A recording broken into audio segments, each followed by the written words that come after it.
will be about how to judge pro-con challenge. We will cover what it means to be a judge, the pro-con challenge event rules, how to fill out a ballot, strategies for giving constructive feedback, considering bias, and where to find additional information. First, what does it mean when we say that you are a judge? Essentially, you are adjudicating an online competitive speaking event. Students are going to record themselves giving a speech and then send us a link to a video of their performance. You will log in to our tournament website and watch 4 to 6 competitors' videos in a row. You'll compare those speeches and rank them in order from best to worst. And when you compare those 4 to 6 videos, you are judging what we call a round of competition. Throughout the competition, we will do lots of rounds where different judges compare different combinations of student videos, and at the end, students with the best overall ranks win the competition. The student videos that are submitted to us before the competition have certain rules about what we are looking for. Now, the event that they are submitting videos for is called Pro-Con Challenge. And what Pro-Con Challenge is that students will receive a set of different questions. And those questions have to do with some controversial current issues. For example, a question might be, is social media beneficial for democratic values? Another question example might be, does a public health emergency justify limiting civil liberties? Now, students will get a set of questions and choose one that they want to give a speech on. And they will write their own speeches. Now, the tricky part is that they have to write their own speeches for and against the question. So if a student chose, is social media beneficial for democratic values, they would write a 3 to 5 minute pro speech saying that yes, social media is beneficial for democratic values. And they would also have to write a 3 to 5 minute long con speech saying no, social media is not beneficial for democratic values. In their video submission, they will record themselves reading their pro case, which is all of their arguments for the question, and their con case, which is all of their arguments saying no to the question, in one recording. So you will see about a 10-minute and 30-second long video, first of a student saying, here are my arguments on the pro side of the question, and next, here are my arguments on the con side of the question, all within one 10-minute and 30-second long recording. The goal of the Pro-Con Challenge event and of the speeches that you will be judging is to see whether students are demonstrating an understanding of different perspectives on a topic that is currently controversial. So what this will look like for you as a judge is during the competition, anytime after 8 a.m. in your time zone, you will be able to log into the tournament website and see a series of video recordings. You'll click on a link and watch the 10-minute, 30-second long video recording. You'll see a student introduce which topic they chose. You'll see them present their pro speech and then their con speech within that 10-minute, 30-second long video. And they will present different arguments for the pro, different arguments for the con. They may have 1, 2, 3 arguments. It doesn't matter how many they have as long as they are supporting that side of the question. You should see them using evidence. Evidence could be them citing an academic journal. It could be them citing a newspaper article. It could be them using a historical example to demonstrate their point. You'll also hear them using logic and evidence to support their arguments.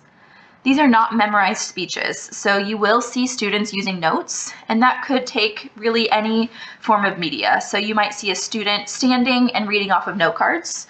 You might see a student sitting and reading off of their computer screen. You might see them moving around and using a tablet.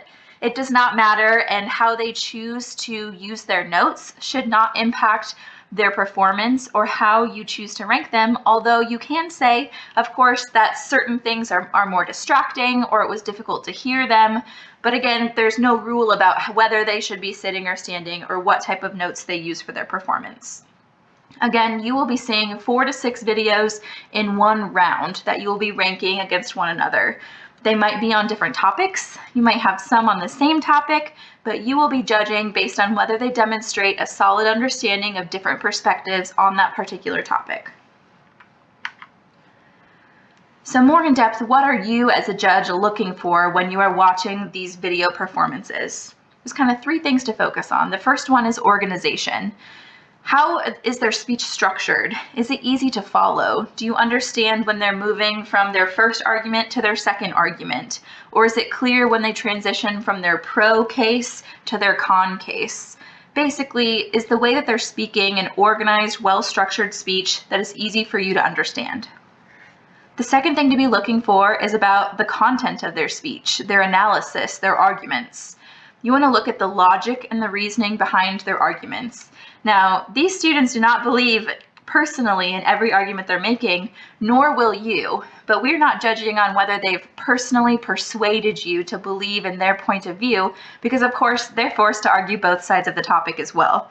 Instead, we're looking at their logic, their reasoning, whether their arguments are supported by evidence where needed, and whether they have a balance of defending both sides in a well-reasoned manner. So you shouldn't walk away from a pro-con challenge speech thinking, wow, the pro clearly won. There are 5 minutes of really well-justified arguments on the pro and just one quick argument on the con.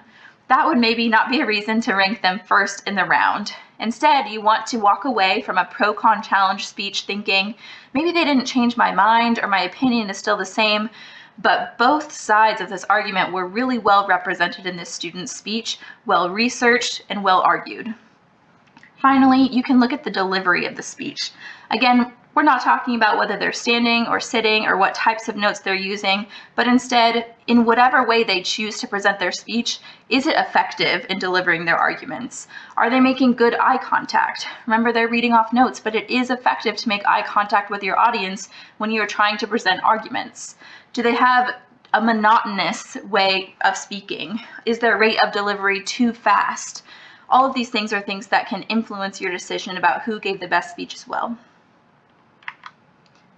Now, when you're filling out a ballot, and a ballot, just like when you're voting in an election, is how you tell the tournament who you think did the best or should win. There are 3 things that you will see on your ballot. The first one is you will have to rank each student, which is the most important thing. That is telling us who you think is the best in the round out of the 4 to 6 student videos that you saw. First is the best, and either 4th or 5th or 6th will be the worst. So you will give the 1 rank to the best student in the round, the 2 rank to the second best student in the round, and so on. There are no ties in ranks. You will also give points, and the points value is representative of how close the speakers were to each other. Now, ranks is ultimately what determines who wins in a tournament. But let's say at the end of the tournament, we have 2 students who received the rank of 1 from every single judge that saw their video. They would be tied on ranks. And the way that we break that tie is by looking at the point values. Point values are assigned to each speaker on a scale of 80 to 100, with an 80 being you just did not complete the assignment. Maybe your video was only 1 minute long and there was no audio. A 100 is perfect. You would not change anything about the speech. So most speakers you'll be giving between an 85 and a 95. If your first and second speaker in a round were really close, you thought they were both very good, maybe their points would be tied, because points can tie. Or maybe their points are really close. You give one a 95 and the other one you give a 94. Alternatively, if you have the first place speaker in your round just blew everyone else out of the water, then maybe your first place speaker would receive a 94 and your second place speaker receives an 87 to demonstrate that they were not as close. The third thing on your ballot that you will write is constructive criticism and positive comments. It is really important to students and their coaches after the competition to be able to look at your ballot and understand why you ranked students the way you did, because speech is fundamentally about growing and improving your public speaking skills. So those positive comments, constructive criticism, and justification for why they received the rank and the points that you gave them are really essential to students continuing to improve. Here's an example of a ballot. Remember, ranks and points must agree. So your higher ranked students must receive higher or tied points as your next ranked student. You can see here that Nicole got my rank of 1, best in the round with 99 points, which means that Nicole, I believed, was almost perfect because there's a maximum of 100 points that can be assigned. You can see that Lauren was ranked 3 with 93 points and Elgin was ranked 4 with 93 points, which means that Lauren and Elgin were very close. Lauren I thought was better, but just by a margin. And finally, you can see that Scott ranked last in the round with points of 85, which is on the lower end of the scale, suggesting that Scott needed significant improvement with their video. Now, I mentioned that you will be judging using a tournament website, and that tournament website is called tabroom.com. This is what your ballot will look like on that website. It'll tell you the students' names and the order in which you should watch their videos. It will have a link to each of their videos to watch, a place to write ranks, a place to write points, and then finally, a place to write feedback, which I want to talk a little bit about next. Now, there is good feedback and there is not so good feedback for students. I want to talk about what it means to give feedback that is good and useful to a student. First, you want to focus on specificity. So instead of saying to a student, your arguments were strong, you want to say which arguments were strong and why did you think those arguments were strong. For example, your strongest argument was the one about economic impacts in your con speech because it had great recent evidence to support it. Another example of a not so specific comment would be, your delivery felt rushed. Instead, say when. For example, when you transitioned to your con speech, your delivery was rushed compared to the rest of the performance. And finally, saying your speech was well organized. Maybe tell them what about this speech made it easy to follow for you. So numbering your arguments and pausing during your transitions made your speech easy to follow. Another strategy for giving feedback that is useful to a student is to try to make it constructive. So give them a way that you thought it could have been better in the future. You could say your argument about the environment was weak, but tell them something that would make it stronger. For example, using a historical example of biodiversity loss could have strengthened your argument about the environment. Another example could be, I was confused by your argument about social media. Tell them what they could do to make it easier for you to understand that argument.